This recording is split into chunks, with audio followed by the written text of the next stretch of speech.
আসসালামু আলাইকুম salt and paper page থেকে ওয়েলকাম জানিয়ে শুরু করছি আজকের রেসিপি।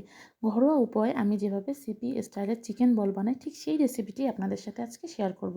আমি এখানে চিকেনের ব্রেস্ট পিস নিয়েছি। আমি মিডিয়াম করে কেটে এগুলো ব্লেন্ডারে নিয়ে নিব।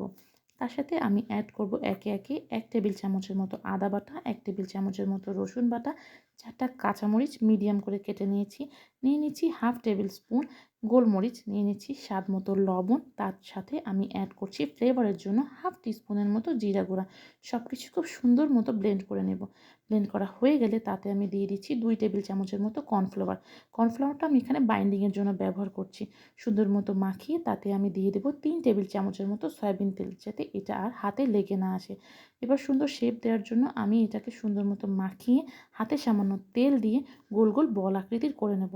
আমার বাসায় মেয়ে এবং আমার হাজব্যান্ড এই চিকেন বলটা খুব পছন্দ করে। আমাকে প্রায় এটা তৈরি করতে হয়।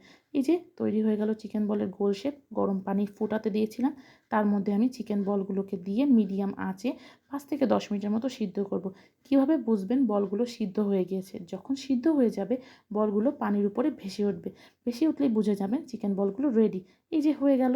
এখন আমি কড়াইতে হালকা তেল দিয়ে চিকেন বলগুলোকে শ্যালো ফ্রাই করে দেখাবো। শ্যালো ফ্রাই করা হয়ে গেলে পাত্রে সস দিয়ে পরিবেশন করুন চিকেন বল। আল্লাহ হাফেজ, টাটা।